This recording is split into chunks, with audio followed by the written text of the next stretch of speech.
Here we go. Hey, this is Comic Burrito, a live stream. Hi. Fuck you, Nick.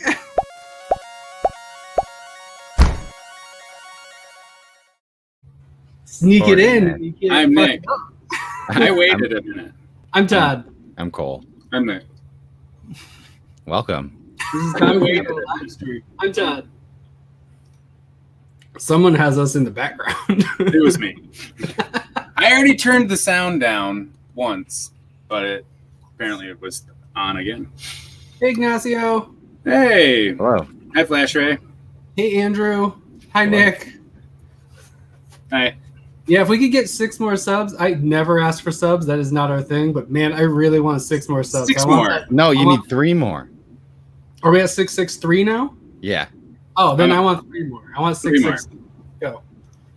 And then stop. Everyone, please stop subscribing. No more. Yeah. Yeah, then we're Or going to somebody need on. That's it. Can we kick people out, like old accounts and stuff? Just If we unsubscribe 4 people. yeah, They new don't people want us come in and anymore. we're just like, yeah.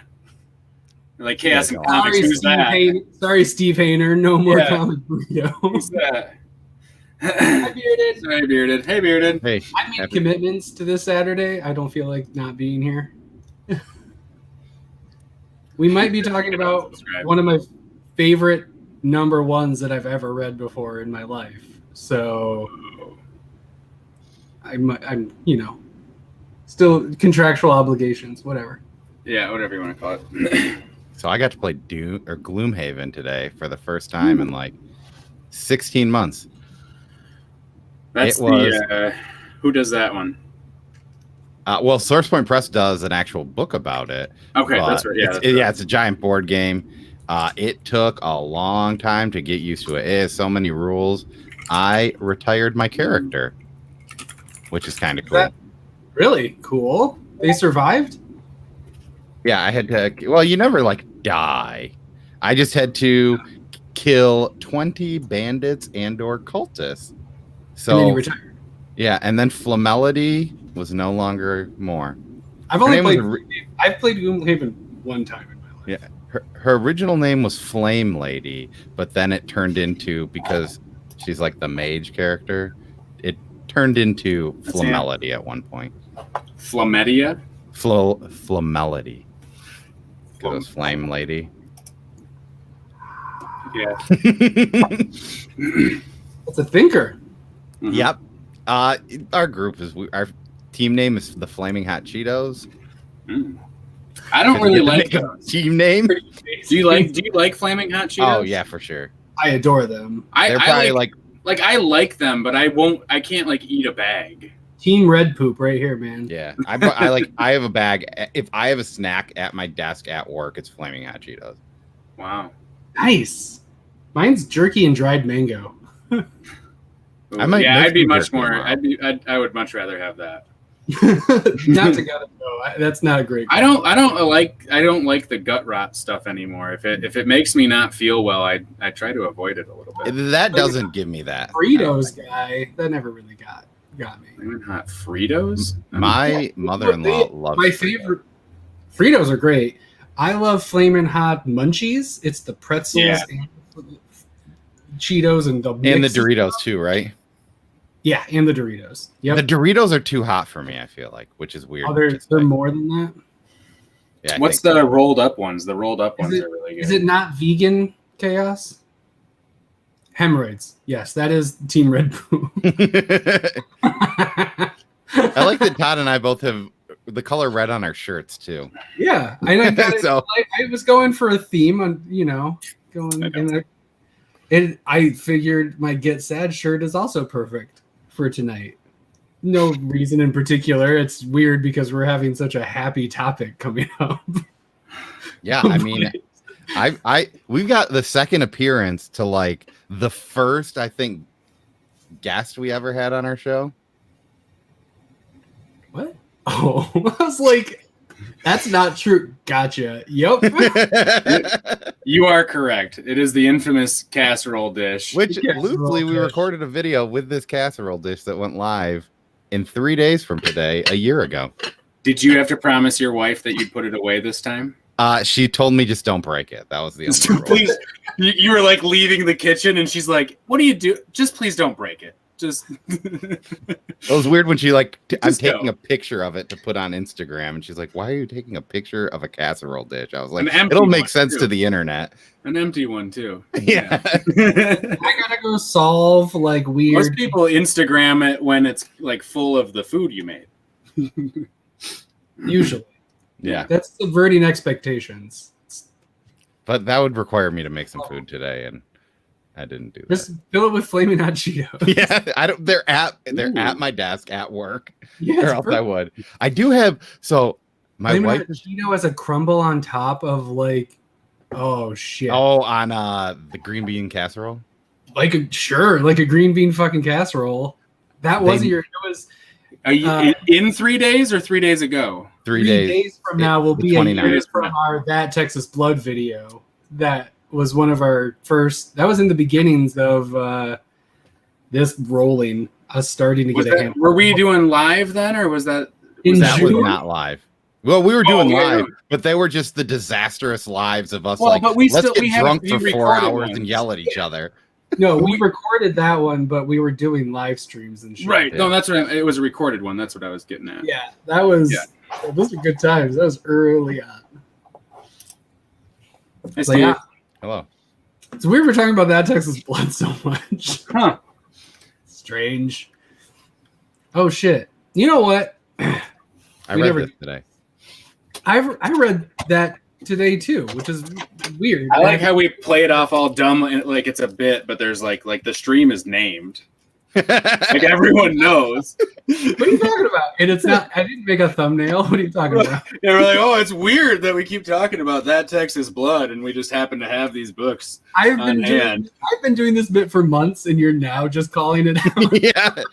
Today wasn't the day Amazing. for Nick. So you know what we should I do? just is, figured it out, is what it is. some dude on Twitter said that he wanted to come on and talk about it. So let's see if he knows anything about it. Hello, welcome. It's Chris Condon.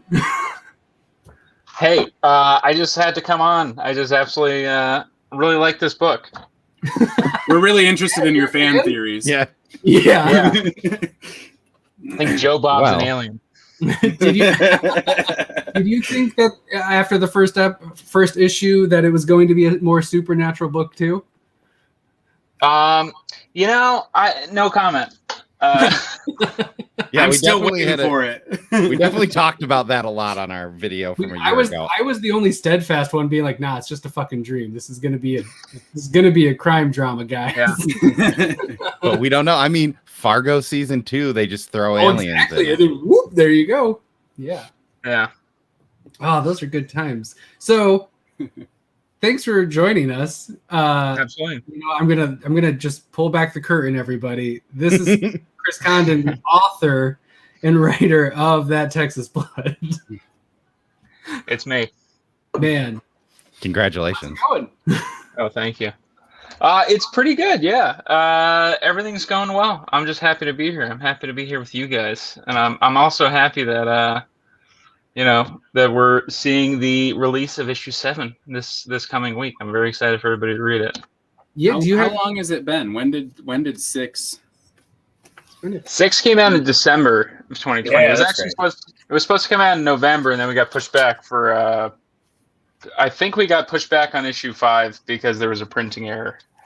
I don't know what that means. They didn't tell us that, but they It's just just said what it they was a tell printing you to. They're just like, just tell them it's a printing error. error. Yeah, They don't know enough We about forgot it. about it, so that was a printing issue. We'll call it a printing error.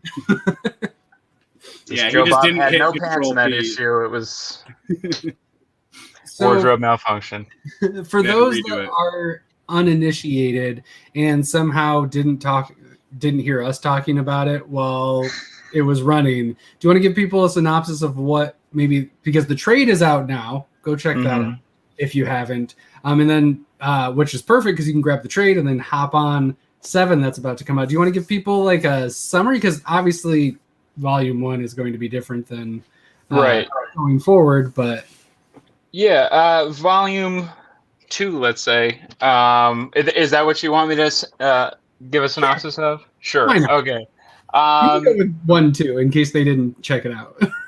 Okay, yeah. Okay, so issue 1 itself is a standalone. Essentially, we introduce the world to Joe Bob, and we introduce the world to a casserole dish known the world over.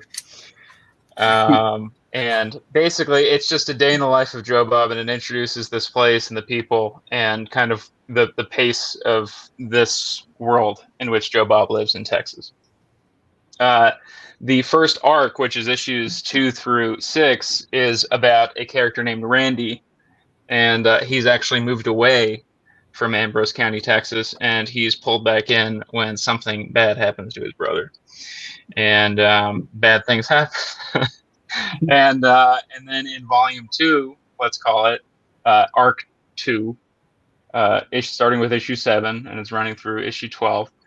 Joe Bob is sort of reminiscing about a very dark time in the past, a time that made him change his way of thinking about what happens in his county. So it's light reading. I do love the idea of the tagline for that Texas Blood. Bad stuff happens. Yeah, bad stuff. But it isn't the Klan. It isn't the Klan. They look similar, but they're not. Yeah, the guy with the two head thing, it's like clannish, but it's as clannish as the snow troopers in. It's clan-ish. It's clan adjacent. Yeah, exactly. So what clan was adjacent? I oh my god, I can't even describe how hyped I was for number 1, because when that hit, I immediately this is probably going to be my favorite of the year. It ended up being way up there. It's incredible. Thank you. It's a really interesting idea because it's a one shot that then leads to a 5-issue arc after it. Really cool concept, because that could have been a really cool one shot all on its own, and there you go. You have this neat little story, but then you get 5 other issues that are a completely different tone. I gotta say, 2, I didn't know that was the premise, so 2 was we're in something else, and it made me pull back a little bit, and I was like, oh, this isn't the book that I thought it was. Was that something that worried you? What went into the process of making a number 1 that is not actually indicative of the rest of the arc, which is, I think, ballsy. It ended up being really great, but it seems like a ballsy move. Well, thank you. Yeah, I mean, it definitely. I mean, I'll let you in on a little secret. Everything scares me. So, so yeah, I'm terrified of this next arc. But hopefully people like it. I like it. Jacob likes it. I just hope everybody else likes it as well, because I mean, that's really what it's all about. Sharing what we do creatively. But yeah, issue 1 being a standalone, I don't know, it sort of worried me, but I also that was the way to tell the story, I thought. And I mean, if we were going to do it as a series, I had sort of had a bunch of ideas already for a ton of stories that took place in Texas, and they were all in West Texas. They were never connected, but they all kind of had similar elements. They all had a sheriff in them, and they all had and there was elements of Joe Bob in the sheriffs, or in a cop, or in this character or what character, but it all sort of took place in the same area. And then once I was working on it, and I said, oh well, maybe we could just do this as a series instead of just a standalone issue, sort of basically just playing with that idea of what if we just sort of tell all these different stories, but we have Joe Bob as an anchor who just continuously follows through all these different arcs. Sometimes is the absolute main character, and sometimes he's more of a supporting character, like in arc 2, where Randy's the one that we're following around more. And then issue 7, again, we pick back up with Joe Bob, and we're back in his boots. So issue 1 for me, it played like a cold open, but it was like a full length episode, but it was kind of just that that cold open little side thing. It's Yeah, like that's a pretty good way of putting it. Yeah, I mean, Like it's within the world and everything. It sets everything up, but it's just Mhm. kind of a not throwaway, but it's just kind of a like a here's this and now that's done and we're moving on with it. yeah, I mean, I personally I like that sort of stuff. When I read a short story or a comic or anything like that, I like those sorts of things. Like I always when I was growing up, I was reading like the Jeff Johns Flash stuff, and I always liked that he took the time to like jump into like a villain, and he would take an issue to explore a villain. And that was I mean, I was growing up. I don't even know how old I was when I was reading those, but it had an impact on me as a reader, as a comic reader. But yeah, I mean, definitely like the cold open thing is like pretty spot on, because it was actually, the idea of it initially was that it was going to be a short film that was supposed to like boot, like, jumpstart this this feature film, which was a different story, which would have been actually the second arc. So it just wound up working out that way anyway. Oh, But okay. so it was just going to be a side character from that feature, and just sort of introduce the world and like the flavor of like, how dark things may go or that sort of stuff. And so it was basically going to be a side thing, and I just ended up liking Joe Bob a lot. I wanted to see more of him. Good choice. And I know yeah, I mean, go ahead. Oh, I Sorry. said I know you've mentioned that like this story is kind of following Joe Bob's life. Are we Mhm. going to see any more of those one shots? I know this is like 5 or some issues. Are we going to see more one shots? Like what other stuff I guess is planned? Do you have a set timeline for how many issues you're going to do? Like a Well, so- lasagna? Yeah. Joe Bob's going to try to cook lasagna. I legitimately wrote a casserole recipe. We're just trying to figure out what to do with it. Oh man, if Bearded's still here, he will be so excited. He's another YouTuber, but he does cooking segments based off of like comic book recipes and stuff like that. Okay, cool. I'm gonna have to publish it somewhere. Yeah. You're gonna We have to have it. publish it Actually just did. so we can see Bearded cook on. Yeah. But make it Casserole. like disgusting. If for no He'll other still reason. eat it. Yeah, make It's it really 5 bad. tablespoons of salt. Yeah. Yeah. Half a cup of salt. That doesn't seem right. All right, Chris Condon knows best.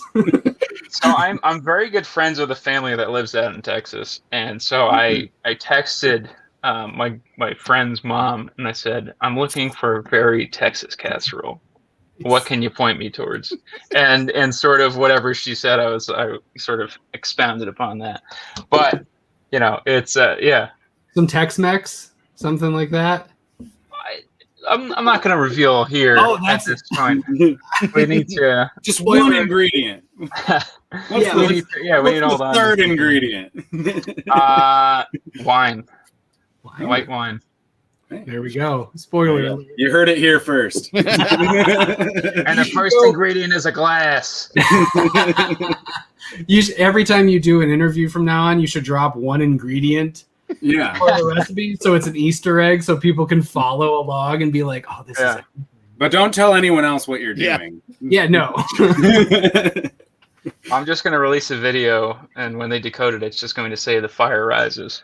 Oh, And it refers to how you cook the casserole. perfect. But Amazing. but yeah, basically, we are going to see more one shots. We actually have one planned. I hope we get it done, but we had one planned for Christmas of this year.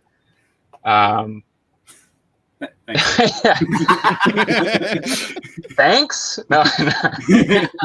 I think that's more of a joke at us, not you. Oh.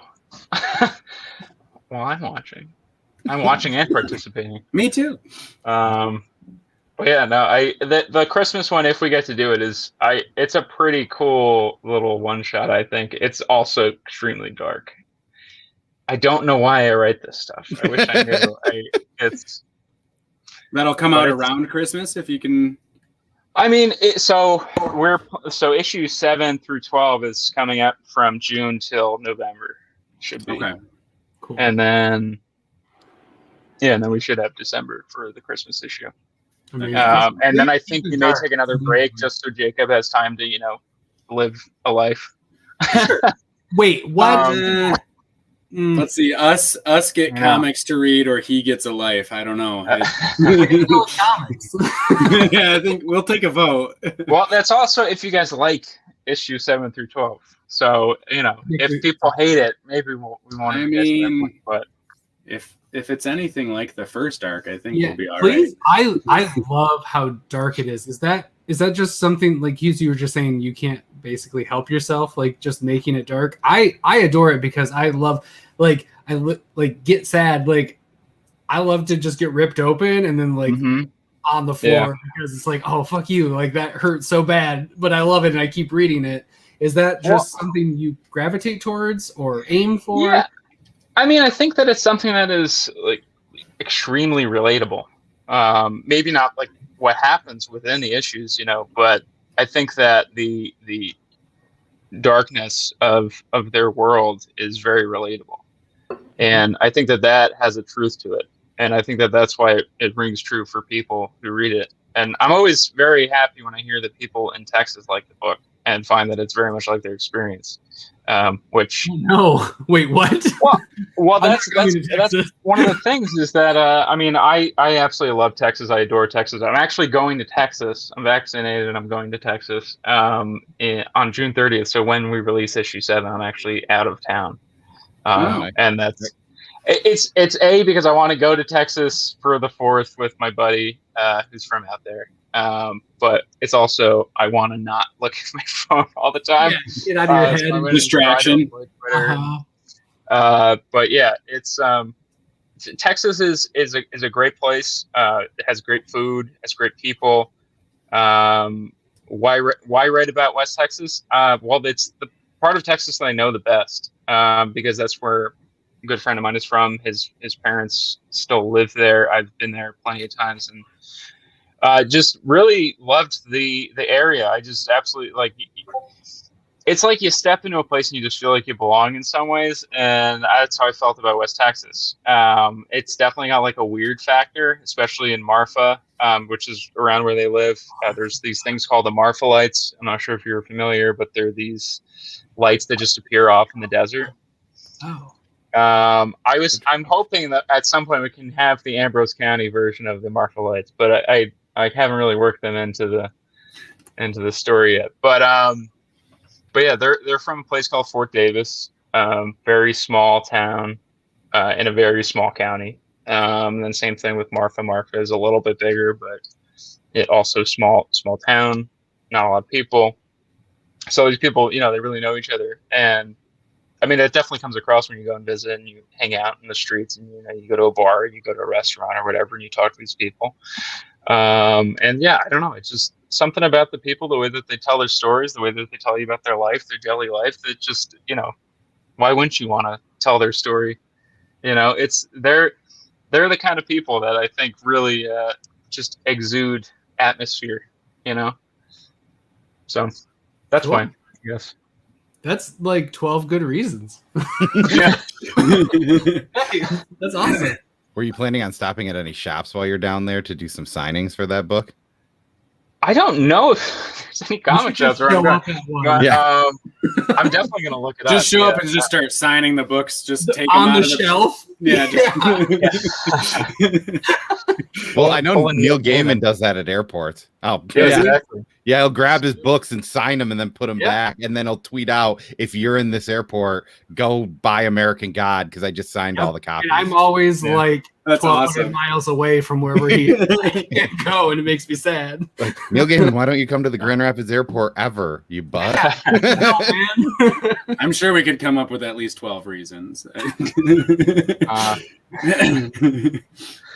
But yeah, I mean, I'm flying into El Paso, so you have to drive from El Paso down like 3 hours to Fort Davis. So there may be a comic shop on the way. We don't know. That'd be cool. It would be cool to pop into a comic shop in Texas on the 30th. So yeah. Hey, have you heard about that Texas Blood book? I write it. Yeah. Yeah, just start recommending it to people. I hear this one's pretty good. Yeah. It's really when I go into a comic shop with a friend of mine, often because I go to random comic shops and just look around. I've been like looking through back issues a lot. I've been getting a lot of stuff. Recently was getting it's just some of the milestone stuff. I was about to ask, what have you been digging through? Because that's always interesting. Well, I mean, I've been reading a lot of Jack Kirby, Rawhide Kid. Jack Kirby horror stuff, nice. Steve Ditko horror stuff, the classics, I guess. That's cool. But yeah, I was also checking out the milestones. Any reason in particular? So are they ones that you? I love it. Absolutely, that's cool. No, that's awesome for funsies. Yeah. But yeah, when we're in like a comic shop, my friend will often be like, "This guy writes it," because I don't want to introduce myself to anybody. I don't know if I'm scared to or what. Like I'm like anticipating somebody being the guy who's gonna go, "That book sucks." Yeah. That first issue was awesome. Sorry. The rest was terrible. Yeah, what the hell did you do, man? Yeah. So it's maybe one day Texas. But then you'll get you'll get good stuff, but then it's those like 4 people who say something negative, and it's like, well, that's stuck in my head forever. Thanks. Great. Yeah. Well, yeah, I got like mostly, I would say like 99% or like maybe 95, but like the majority of comments are that it is very much like the Texas that people know, which is obviously great. But there's been people that are like, this is, just another example of the dramatization of Texas, and I'm like, this is how I experienced it. Like, I'm just funny, yeah, but it's something personal too, where you're just like, I mean, that's how it is for me. Yeah. Why is Tyler angry? I'm here. It's fine. Don't worry about it. Oh, because I'm here. It's fine. He'll be. I have an eyelash in my bourbon. Sorry, important. That's good luck, I think. If you are you reading any current stuff? Mm-hmm. Yeah. What are you pulling? Well, I really like I like Scott Snyder in general, so I'm reading his stuff always. Noctera, and Undiscovered Country. I didn't catch you. Undiscovered Country, yes. Mm-hmm. Yeah. Undiscovered Country is a really dense book, but it's one that I enjoy a lot. I also have been liking the underrated. Yeah, I feel like that's like a book nobody talks about. I never hear anybody talk about that. But book. it's amazing. I'm the only one reading it. I don't know, but it's really good. But they keep coming out with it, so someone has to be buying it, right? Yeah, I mean, and it's Scott Snyder, it's Image. You would think more people would be talking about it, but they're not. But I really enjoy that book. I'm really enjoing the Nightwing series, the new Tom Taylor. Yep, the new creative team on that is amazing. Yeah. The best covers in the business. Yes. I mean, I've been the Reckless books. If anybody has not been reading the Reckless books, pick them up. They're really good.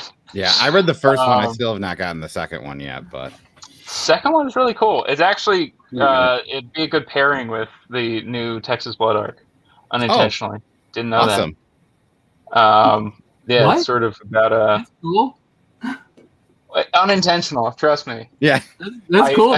That's great. Yeah. It'd be funny if Jacob was like secretly like brainstorming these ideas. So he's like, I can just recycle the same coloring for both of these. Yeah.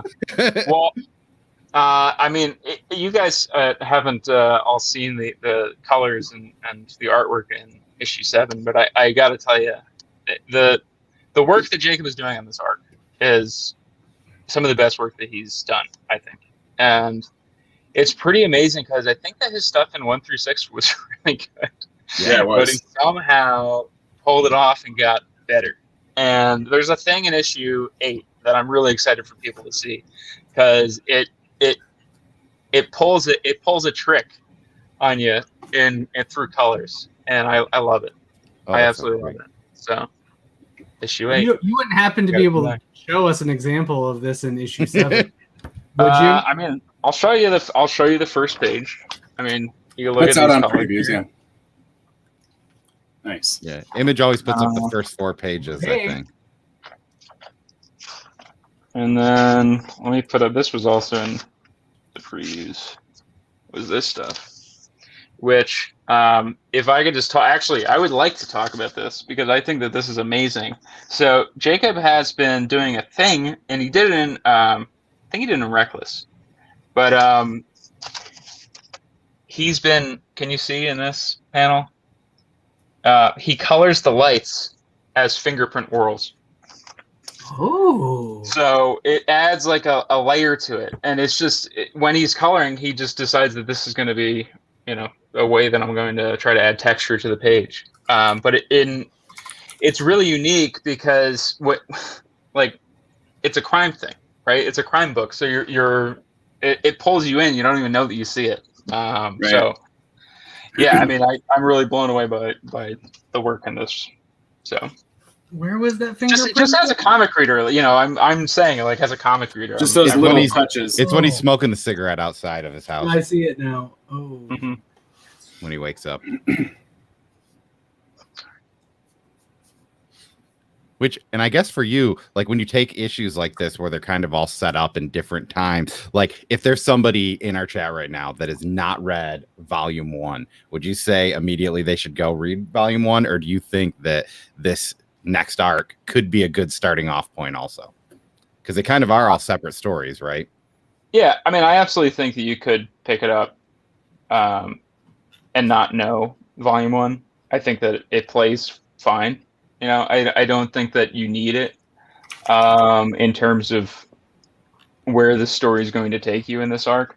However, if you want to know the characters better and why they may be feeling the way they're feeling at certain parts in the story, or who this character is and where they may have been introduced before, you may want to pick up volume 1.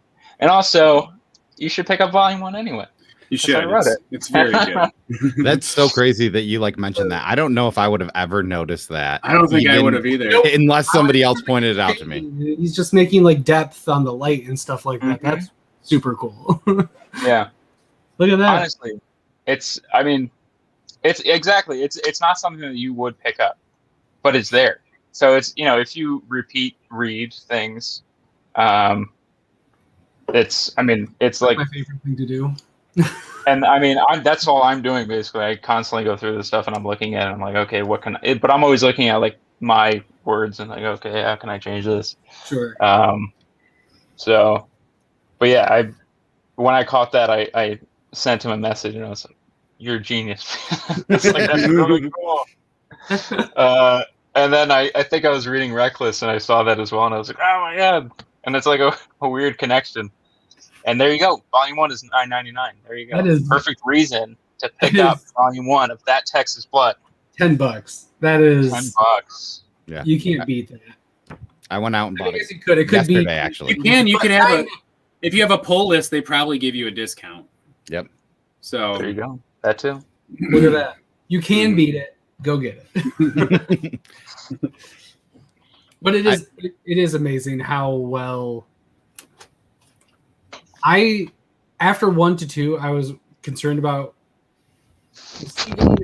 that stuff, how people would take it. I was like, I'm not sure about this book because I was ready for 2, but then 3, 4, 5, 6 happened, and every single issue got me. Just it is something that it sinks its teeth into you, and you're like, I have to know what happens next. Yeah, maybe it wasn't what I expected, but as soon as I got through 2 and got through 3, and there was there's no way. I have to get to the end. So for $10, holy shit, fucking grab that, because it is wildly captivating through all 6 issues, and I wish that I could read it all 1 through 6 in a single sitting, not knowing anything about it again, and get to experience that. So if you haven't read it, grab it, because that's a gift right there. Getting to just churn through it all in one sitting.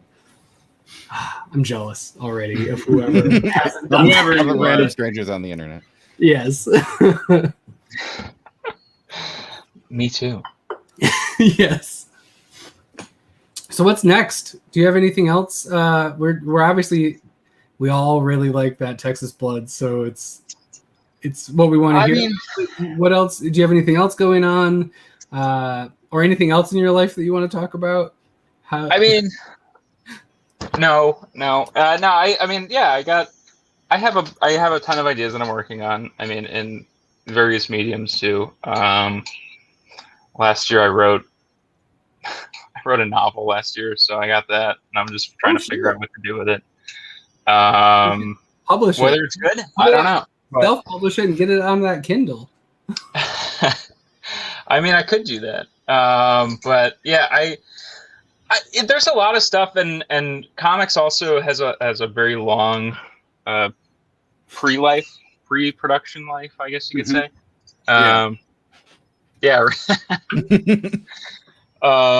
So yeah, we'll see when things are going to happen. But yeah, there's definitely things in the pipeline coming down. But at the moment, what's coming out is just that Texas Blood. So and honestly, I'm happy. I'm happy with that.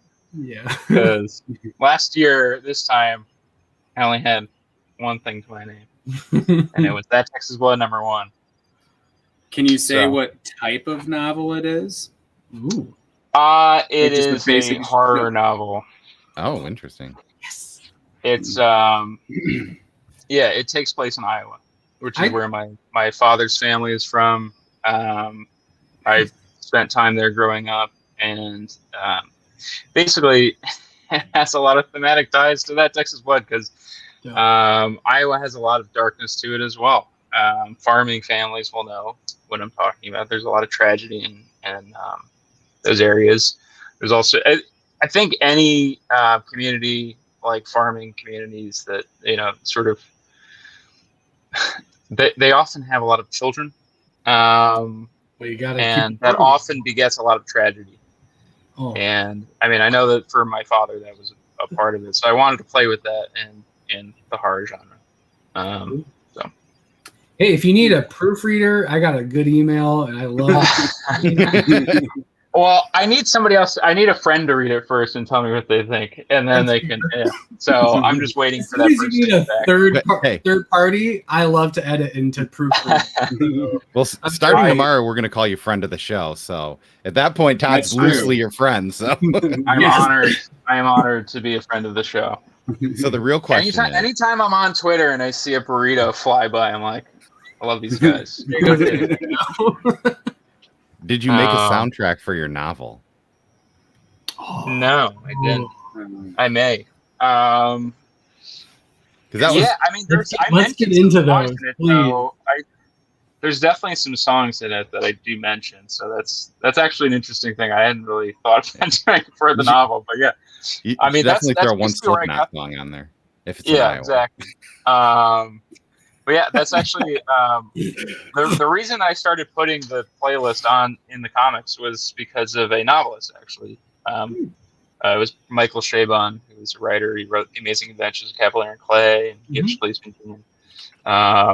And he wouldn't have like a QR code like we do, but he would post on Twitter or on Instagram like a playlist that he put together, either whatever he was listening to when he was writing it, kind of set the mood, or something that he felt like would set the mood for you as a reader. So I just thought that was a brilliant idea, and so we did it too. It's great. I love it. That's one of my favorite things in comics is when they're like, listen to this while you're doing it, and I almost 100% forget about it or don't remember it's a thing for my first read through, and then I'm like, shit, I guess I'm reading it again, and I read it a second time with the playlist. I have to do it I have to do it the second time because the music is distracting enough to me for the way I read. But I like doing that the second time where I'm more familiar with it too, and it flows a little bit better. It works a lot better for me, at least. Yeah. I mean, this ties into one of my questions because you also started your thing about your novel with it takes place in Iowa. Is location really important to you? Is that how you do your writing process? You come up with a location first and then you build off of that, or do you come up with an idea and then you're like, what would set well in this would be Iowa, and then you go from there? Because it does seem like geography and where it's placed seems to be important with like your theme and like maybe your writing process, because it seems to be a like defining factor in your stories, especially when you describe them. Yeah, I mean, I think that the premise and the place kind of go hand in hand for me, and that's usually where I start off. And then the next major thing is the characters. Like I need to work on characters. I need that, I really get into the characters.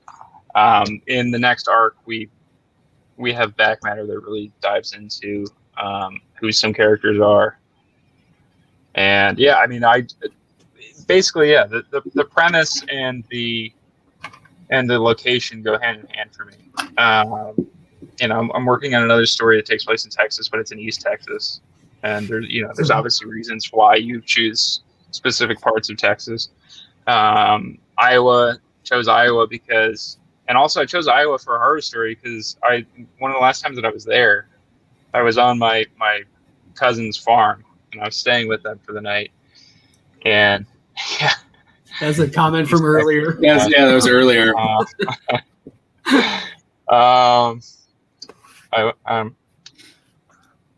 Pleading. Not guilty. No comment. That's fine. But yeah, in Iowa, I mean, the last time I was in Iowa, I just went for a walk, and I was, I like to stargaze, so I was looking up at the stars and all that, and going for a walk, just kind of absorbing maybe. There's it'll be a whole thing, just a series of various states blood. Yeah. Well, if you ever want to do that Michigan blood, we're very excited for that Michigan blood. Sure. But yeah, this time in Iowa, I mean, I just literally was going out for a walk, and there's not another person around for miles and miles and miles. It's just a farm, and it's me and the family that's in the farmhouse. And you're going for a walk, and it's really it's absolutely just dead quiet. You can't hear a thing. Just you, the stars, the corn that's waving gently, and then all of a sudden you hear us, and you're like, "What is that?" You're like, "I'm supposed to be alone. What is that?" And that is like that. Basically, was the idea that kind of stuck with me when I was like, "Where am I going to set this thing?" Because I knew I wanted to write something that was sort of kind of about my father's family, and obviously they're from Iowa, and then obviously that, so it was all just sort of melded together. But that premise that I had for that was something that I had for a very long time, and then it all clicked once I decided on Iowa. Nice. Sometimes that happens. It's weird. Sometimes ideas, you'll have them for years and years and years, and all of a sudden you'll be like walking, or you'll be talking to somebody, and whatever you're talking about, whatever the topic is, suddenly it's like, okay, that's where it goes. Mm-hmm. But yeah. That's awesome. No, that's cool. And it makes sense. The seed, the germination of an idea comes from a lot of different things. Some people come up with like, here's a little bit of plot, and like, I want to figure out how to make this even make sense, or I have a character in mind, where do they go? Location and a premise. It makes sense. Like, that's like, it's so important because it defines the culture around everybody. Like, if you do a Texas story, but then it's a bunch of like highfalutin society people drinking a bunch of like drinks and being like playing polo, that wouldn't make sense. Those aren't the people who live in Texas. Like, Texas defines to some degree who the people are and what they've gone through and their outlook on life and all of that. So like, location is important, and it defines a lot of the characters before you can even get there, because there will be people who won't be in Texas. So that means that can't be characters. That's really cool. It's interesting. Mm-hmm. That first barrier. Yeah, absolutely. That's always interesting to me. Where it starts from. Yeah, I mean, I don't know where other people come. I know some people probably just, plug in certain sort of pitch type things of like, oh, this and then this and then this, and then I'm gonna kind of pull from that. I everything I write tends to have like a long gestation period. I'm still working on things that I had. Maybe you could get really wild with some Florida stuff, right? Florida it also man. does feel that like Florida man's blood. That Florida It'd just be all one shots of the most ridiculous shit. Our comic book, or our comic store loves comics with really long titles. Mm-hmm. So yeah, that Florida Man's Blood would be a. That Florida Man's Blood is on your hands. Is on. And it's also just an anthology series. Would be a great title. Yeah. Yeah. I would love it. That would be great. Anthology. But it is. I really love the setting of, especially in Iowa, would be crazy because you don't get like it's always New York, it's always LA, it's always Seattle, it's always San Francisco. It's all like you can name off 12 cities and you'll probably get 95% of where comics or stories are manufactured and like told in. And it just getting into like something that's different and outside of it will lend you a more unique story just by not being stuck in Seattle. It's not just a fucking rainy day and you're kind of depressed and then like something happens. Like I love that. I think that it's cool to not just be stuck in like, I love Seattle and San Francisco. That's cool, but my God, shit happens other places, especially if it's fiction, it can literally happen anywhere. Yeah, I mean, I don't know why. I mean, I grew up on the East Coast, like very, very close to New York City. The town I'm from is called Metuchen. It's like 2 square miles, and we're like a direct train ride to New York. It's like a 40-minute train ride, 50 minutes tops. And I don't know why I don't write stories about New Jersey. I don't write stories about New York. I don't know why. I can't. I don't know. I'd like to. I would like to do a story that's like, basically, I have like a high school story I want to do, because growing up we had Weird New Jersey, which sort of became its own sort of phenomenon. Maybe just within New Jersey, I don't know. But we don't even know what that means, so. So Weird New Jersey is basically just, if you've ever gone out to like an abandoned whatever in the middle of the night, the place you're not supposed to go, you're trespassing, but you're going anyway, and the cops are probably circling, that's Weird New Jersey.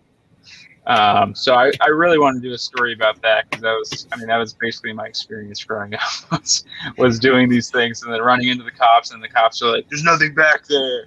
Don't come back again." And we're like, "Well, they said there's nothing back there. There's got to be something back there." Right. Of course we go back. Why couldn't we go there? Yeah. And that's when me and my friends turned into Power Rangers. Yeah, exactly.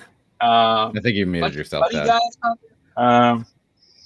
yeah, so that's like, so there are. I did the reverse. I thought I was unmuting myself and I muted myself. It's like Mulder from X-Files.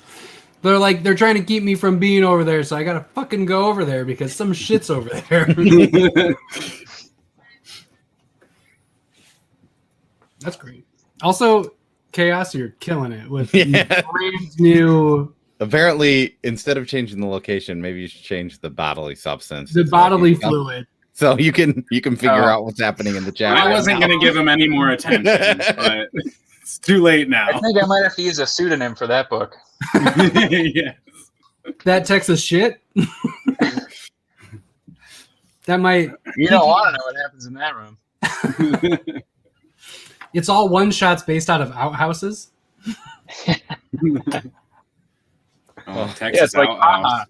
So what do you? It's like but for outhouses. Yeah. I feel like we've detracted from doing this because we keep going on and on with people. But do you have any big two person that you would love to write for? Do you have like not necessarily aspirations, but if you were given a property from the big two, do you have one that would be like, that's the one that I want to write for? Yeah. Bawanabe. Beast. Oh, the Wannabes. Bawanabe Beast. He's like a throwaway character. I love his costume design because he's just Tarzan with a big helmet on. And nobody's really done anything with him. Grant Morrison tried to do something interesting with him in the Animal Man series that he wrote, or Bawanabe Beast. When was that? I don't want to put words in Grant Morrison's mouth. It's What? in issue 47, apparently. I have no recollection of this, and that's one of my favorite runs of comics. Buona Beast has Anthrax in that series. Oh, You remember that? Okay. Yep, got it. Okay. Gotcha. Yeah. So he tried to make him, Cool. he tried to make him a little gritty and cool. So he gave him Anthrax. Yep. That is one way to do it. I gotta say, I do love that Animal Man series. So, out there. I fucking adore that run. That is one of my favorite runs. It's incredible. It's one of the only Omnis that I own. Oh, really? Covered Omnis. I got a couple. I mean, I got classic Green Lantern, Silver Age Green Lantern. So you're a fan of Green Lantern? Yeah. No, he doesn't like him at all. Okay. But only Guy Gardner. Fuck you. Fuck your shit. I feel like, which way are you? You got it right. I hate Guy Gardner. Kyle Rayner is for life. Kyle Rayner's the shit. I adore Joe. The new Far Sector. I don't know if you're reading. Have you read Far Sector? I haven't been reading it because I was reading the Green Lantern. And the Green Lantern? Holy shit. Morrison? And I loved that series. Every single issue of it, I thought was better than the last. Yep. And I adore Liam Sharp's work. What would I like to do with Buona Beast? I would like to essentially make him like the Lee Falk Phantom. Would you want it to be Black Label? I mean, if that's how you want it in continuity. I mean, I think everything and nothing is in continuity because they don't have any continuity for him, really. Yeah. So that's true. Black Label is just adult now. That's what it is now because there is no continuity. Yeah. So I mean, I basically just I would love to do an adventure tale with Buona Beast, but have it, just sort of, shake up the mythos of this character that doesn't really exist. It kind of does, but it's so varied that it's hard to tell exactly what will stick and what will not. So, but yeah, Green Lanterns. I love Green Lanterns. I actually absolutely adore the Green Lanterns. I have Silver Age Flash as well, cool. And then I have Ecstatics. So. Flash is my second guy because he's best friends. Like, Flash is always best. Flash was my guy growing up. Very much. That's what I always love Flash because they're BFFs. Like either Kyle with Wally or Hal with Barry. They always are like those are their closest friends. So I've always had an affinity for Flash because like it's my guy's BFF. Yeah, I mean, I don't have any like ideas for the Flash, but I mean, if I ever got the chance to work on that, I mean, that would be a dream. Just because I grew up loving Flash. I probably started Who's your liking favorite Flash. Who is my favorite Flash? Oh, there's only a million of them. I mean, you can't make me pick. Yes, I can. I mean, I don't know. There's some days where I really love Jay Garrick, and there's other days that I really love Barry Allen, and there's other days where I really love Wally West. And I'm like, even if he is I don't want to spoil a certain series. No. What are your thoughts on that series? Please say it, because I know what you're going to say. Please say it. Yeah, they made him a killer, but yeah. We're past that spoiler zone. Oh yeah. Yeah. I mean, it was a couple of years at this point, so yeah, I guess so. But yeah, I mean, I really do love all the Flash. I really also dig most of the Green Lanterns. I can't really pick one. Have you? You need to go. What Far Sector just finished up? 12 of 12. That's done now. Once that's in collected and all of that, you should pick that up because I would be curious to see if you. Oh yeah. Don't have a huge shift because 12 issues with Joe was introduced in number 1. Brand new Green Lantern. She is like rivaling my love for Kyle already. Okay, cool. I'm gonna check it out. And then being an anxious ball of like depression and anxiety and all of that, I fucking love. I love Jessica Cruz because she's like she overcomes her anxiety, which is why she's a Green Lantern. So I love Jessica. And Simon Baz is a Muslim living in America. Incredible. Yeah. Like, the new Green Lanterns are just fucking amazing. I adore them. I mean, you sold me. I mean, the only time I've seen them was when they'd show up in like an anthology, or in one of those. The 80th Green Lantern. Did you read 80th that? Green Lantern was great. Yeah, they liked it too. The best story was the Guy Gardner one. It was. No. It hurts my soul, but it was really good. Well, it was technically a story about him that he wasn't in. Yes. Yeah, that's what made it so good, right? Yeah, I mostly always like those anthologies to a certain extent. I gotta say I did not like the Christmas issue last year. Whoever worked on it, I'm sorry, it just wasn't for me. I don't usually like the holiday ones, but I usually like the anniversary ones. Yeah. Well, and now it's like every week we have an anthology series coming out. So, you know, if you're like me and you like anthology series, they're fun. Every week there's a new one. Wonder Woman came out last week. There's a Carnage one. There's a Wolverine one. There's Black and Gold was really Batman, good. Superman. I mean, I love that there's a Superman one. I gotta say, I think that's a great idea. Have you read Red and Blue? Mm-hmm. Yeah, it's so good. Yeah, I love it. I think that the Rich Dueck story. Good. Which one? The Rich Dueck story from the last. Fantastic. It's so fantastic. Good. I was smiling ear to ear while reading Rich Dueck. Now I don't want you to get excited about Bawana Beast, but Rich Dueck was on our show, and when he answered that question, he said he wanted to do Superman. Yeah. So now he's on Superman. He may or may not be watching. Later, he's on Superman. If they call, let us know that we know. Yeah, it's the burrito effect.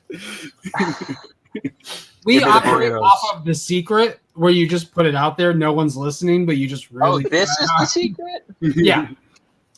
No, that story was fantastic. Yeah. Oh man. I didn't pull any of them. I just bought number 3 to read Rich's story. Like, right. I'm so glad I did. I might have to go get the other because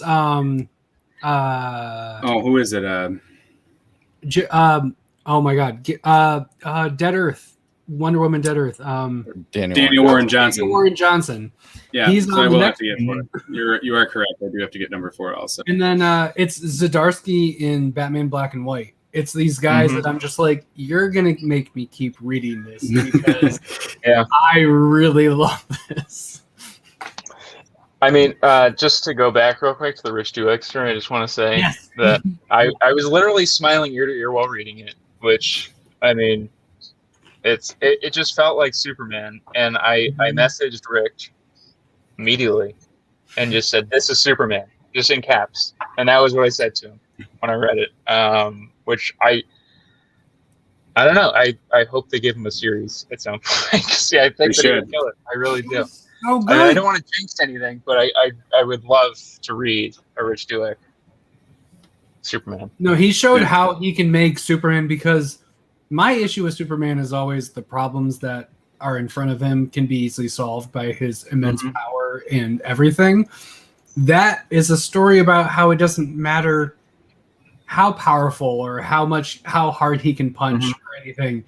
It's the human side of things, and it is just a social story. And I love when Superman is in that vein because, like, it's Superman being Superman.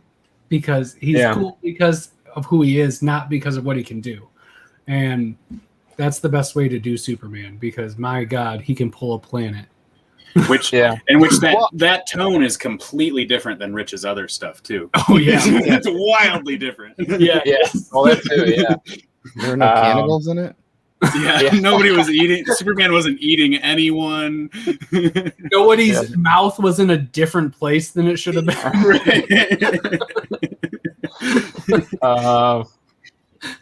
Yeah. Oh, that's such a good non-spoiler.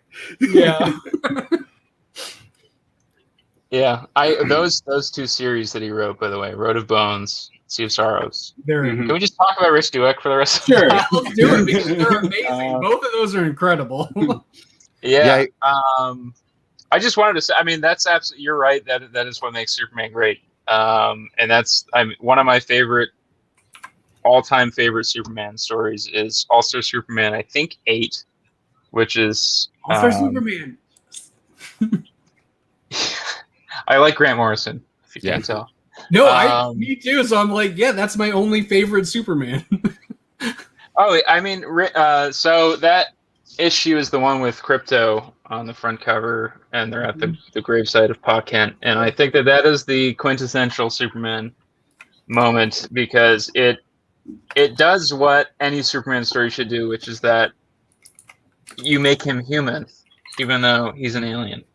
And it's literally it's such a simple thing to say, but I mean, the fact that he is fighting a creature from Dimension Z, and he can't save his own father from the most banal heart attack, says everything you need to know about Superman. Yep. Mm-hmm. That's what makes Superman Superman. And that's why he endures. And a lot of times, yeah, they get Superman wrong, but we have stories like Rich's story. Mm-hmm. We have also Superman. And so most of Red and Blue. Red and Blue is a lot of like Superman not being traditional Superman. Yeah. Well, I also like Dan Waters' story a lot in issue 1. I remember that was one that stuck out to me. The Cannibal Superman. So he'd be eating Kryptonians then. Is that is that the color leaving the world one? Yeah. Okay. Yeah. That was my favorite from that issue. It's so good because it doesn't have to do with Superman's dealing with a problem that is outside of what superpowers can help you with. That's how you do it. I mean, I think that one of the major things that sort of bugs me about some Superman stories is that they try to make him into an action hero, and I think that that's not what he is. There's definitely action that he's a superpowered being. So there's room for action, but I don't think that he is an action hero, despite the fact that his first series is called Action Comics. Yeah, amazing. But yeah, I think that's what makes Superman Superman. And I mean, I'm a Superman lover myself. Superman the movie, obviously, but also Superman comics, the great Alan Moore for The Man Who Has Everything. Yeah. How do you feel about Superman Returns? Also, let's not talk about Superman Returns. Okay. Let's talk about something else instead. Also, let's talk about more Superman Red and Blue, because oh my God! Hi, Rich. Hey, Rich. How are you? Good. How you doing, Chris? I was just talking about your story in Superman Red and Blue. Yeah, I know. The Todd texted me, or no, hit me up on Twitter and was like, "You should come by." So I said, "Sure, why not?"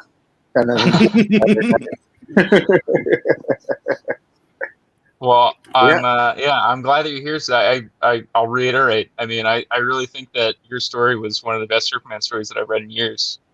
And we all I agreed. actually feel like when I read that, I thought to myself, "That's Superman."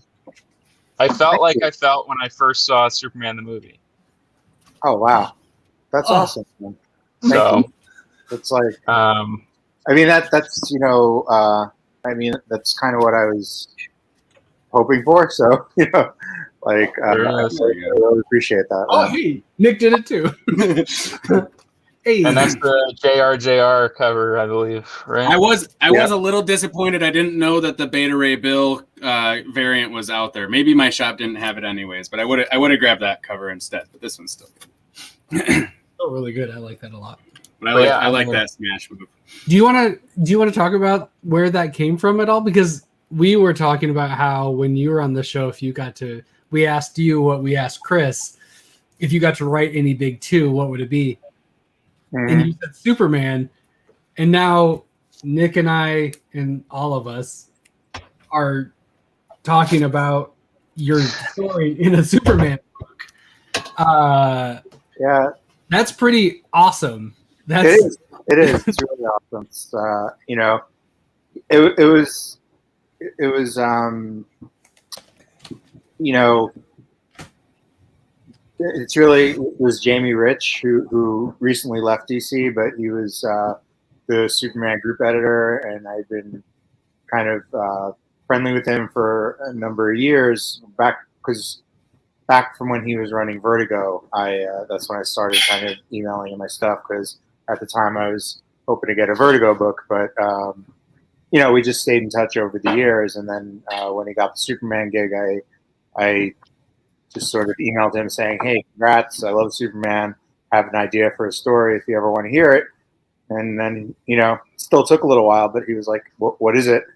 And you know, emailed him, and we started talking, and he liked the idea, so it was really good. You know, it was just kind of lucky that he had someplace to put it, but also, you know, he was just very cool to, like, you know, keep in touch with me, and was like a fan of my work, so it worked out good. So how many years is that then sitting on? Is it this story? Like, oh, yeah, it's that story. Like, how many years sitting on this story that's in here then? Well, I mean, because you said Vertigo. Yeah, well, no, okay, like a little bit. No, I should say, like, that's when I started talking to Jamie. Was when which was like years and years ago. And then, like, dang, you've been sitting on this for a long ass time. Not that specific story. I was just talking to the sure.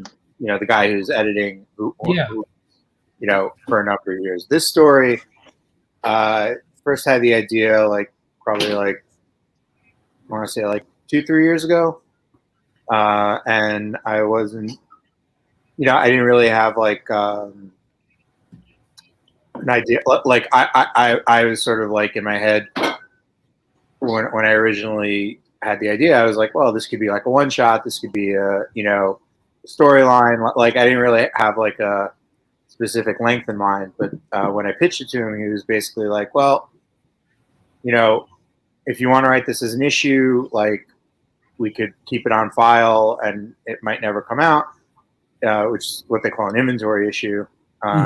He's like, but if you can, he's like, I like this idea, and if you can outline it for me and show me that it works in 8 pages, I have a spot for it. So I immediately got to work on doing that. He's looking in here. Yeah, and there it is. Yeah, it's insane. Holy shit! I honestly, I was like until I was holding it in my hand, I was like something's gonna happen. Like you know, it's gonna get canceled before it comes out. The shipping container that they're all in is gonna like sink. Just something. It just spontaneously combusts. Yeah, just something. But you know, then they showed up at my door, and it was just a great feeling to do it, to have it. Awesome. Yeah. Well, congratulations, man, because it was great, and I enjoyed reading it. So good. Each issue is making me be okay with the next one, because I'm like, I'm not a Superman guy, and then fucking every issue has had like this one story that's just been awesome, and that was yours in this issue, where I'm just like, well, shit, they keep fucking killing it in each issue to the point where I can't miss anything, and it's so good. It's so good.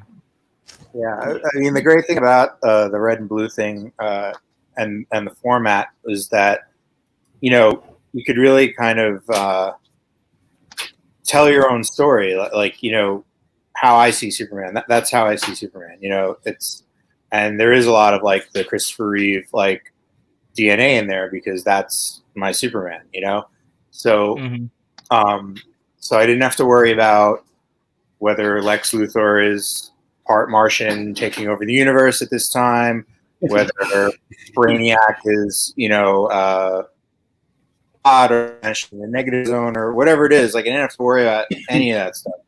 I didn't have to worry, you know, like if I didn't want him to be married or address the marriage, I didn't have to worry about that. If I didn't want him to be dad, didn't have to address that. Like, I don't, like, you know, you could really just sort of focus on, like, you know, really just trying to get across what I love about him. So that was a great like.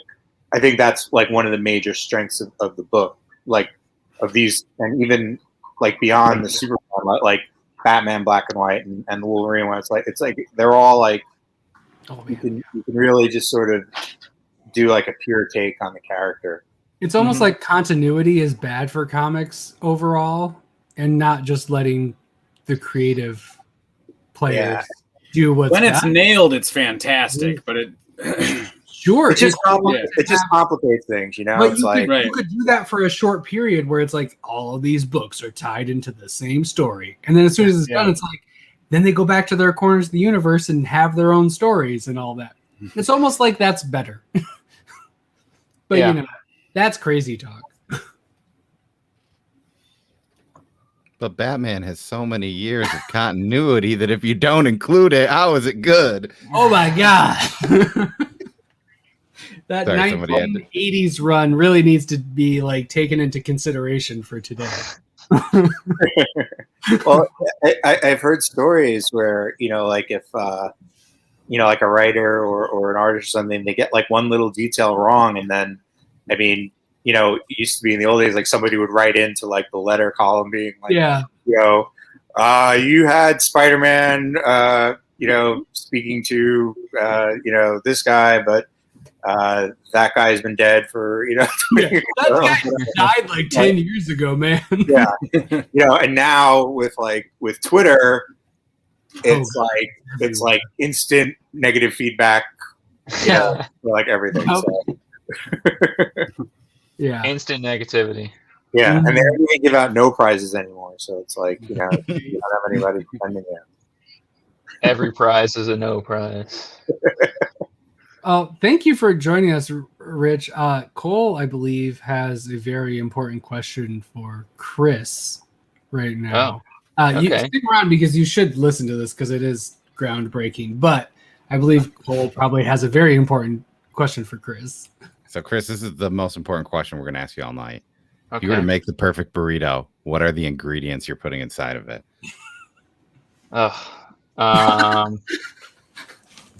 It doesn't have to be Texas themed. No, your actual, or it can be.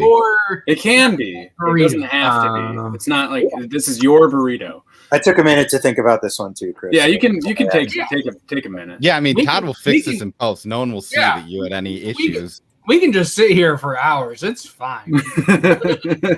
For hours. I can go cook you one if it. Put it in a casserole. Well, I definitely would want some cheese in there. Let's say Monterey Jack, cheese, black beans. The meat, though, is the question. I want to say not healthy. Perfect. Well, I kind of want to say pork. Oh yeah, go pork. Chorizo or carnitas? Carnitas. Which one? I'll go with carnitas. Okay. Carnitas. Yeah. Simple. Aside from that, I mean, I think that there's nothing wrong with a simple burrito. No hot sauce. Hot sauce, salsa. I mean, I would douse in hot sauce. To be honest with you, I would. What kind of hot sauce? I like flavor wise, I like Cholula, but I like the hot stuff too. Dude, Cholula is so fucking good. If you said Tabasco, that's when I judge you because that's just I judge you because it's the right answer. Oh, fuck you. The classic is Valentina. Valentina for budget hot sauce, you can't beat Valentina. Yeah, it doesn't even have any actual peppers in it. Exactly. That's why it's good. No. Last year I grew. I have like a little garden, and I grew. It was a, what was it called? I want to say it wasn't a Carolina Reaper. Ghost. It was a Genghis Khan brain. Genghis Khan brain. Oh shit! And why? We had the seeds. That's really what it came down to. We got these seeds. Well, might as well grow it. It could have been a sunflower, but I didn't have the seeds for those. I'm not kidding. I took a bite out of that thing, and my mouth went on fire. And I grabbed the plant, pulled it out, and threw it in the fire pit. And I said, "Nobody else can have this. Nobody else can have this." Did you actually, then did you put it on fire? Yes. Isn't that bad technically? Did anybody die? No. Well, like from the inhalation. Well, yeah. The inhalation of a smoked pepper. You're right. Oh. That probably was not a good idea. But holy shit, that can fuck you up so hard. I get that from like smoking like Serranos. I have been blind since that day. But that explains why you keep like feeling towards the camera. you were wondering why I was looking that way the entire time. Yeah. That was weird. We had to direct it back to the computer. I don't remember there being a single problem with throwing them in the fire. But there you go. It was like an open fire pit. Yeah, it's just like a little thing. I share a condo with like 3 guys, and so we have a backyard, like a little tiny backyard, like a little patio, and we have a little fire pit. Nice. Hey, everybody's good. You with the wrong pepper, you could have pepper sprayed the like radius of houses around you, but hey, it worked out. Well, maybe that was just my evil plan. We don't know. Yeah, my neighbors are terrible anyway, so. Yep, I hate my neighbors. So I lit the fire and walked away. Yeah, I mean, I got to tell you that was I've never had a reaction to eating hot pepper. How long did it like were you just done for? I mean, into the next day. Yeah. Wow. Yeah, because I had to digest it. Was it like a big bite, like a big bite, or did you just? I ate the whole thing. You ate the whole pepper. You ate the whole pepper? Yes. I thought you took like a little nibble. You can't grow one of the hottest peppers in the world and not eat the whole pepper. I have Carolina Reapers in my garden, and I don't know that I can eat them. I've had this much of a Reaper. Like, I took like and I fucked my whole like next 3 days up. Mm-hmm. It was terrible. Yeah. Holy shit. Yeah, I've never dry heaved while eating a pepper. That'll do it. Rich is like, you're all soft. Yeah, he just takes a bite of a Reaper. While all you guys pour a bowl of cereal in the morning, I pour a bowl of Carolina Reapers. Carolina Reapers. Not milk. Yeah. That makes it's in a box. Put Cholula on it instead of milk. Put Cholula on it. Cholula, because something easy, something mild to go along with them. Amazing. Well, thank you so much, Chris, for being on, and also thank you, Rich, so much for joining in. It's fun to pop on, and I love that Texas Blood. It's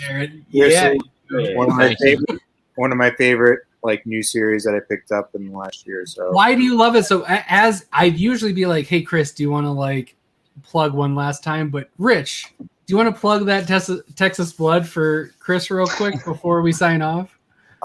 It's just a great like noirish like crime story with like creepy stuff going on. It reminds me of everything I love about like Coen Brothers stuff, and like I was like just watching No Country for Old Men the other day, and like thinking like it's like it's like got a lot of the same stuff cooking. So yeah, I just it's great, and it's there's a lot going on in there, a lot of like deep stuff. So just great book. So yes, I mean that's perfect. Thank you. Oh my God, we talked about Fargo came up for like 2 seconds, and somehow we didn't talk about Coen Brothers because that's one of first things. I'm pretty sure it is like if you like Coen Brothers, holy fucking shit, pick up that Texas Blood because you are like in for the same ride, but in comic books. Yeah, that's perfect. Yeah, it is perfect. But yeah, thank you so much, guys. This has been. Oh, I'm gonna. I'll play them both.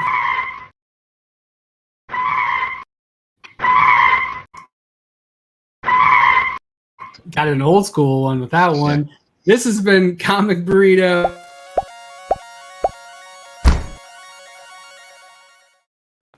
I'm the Todd. I'm Cole. I'm Nick. and I was the guest. I was a surprise guest. Thanks for getting wrapped up with these guys. Bye. Thank you. Bye.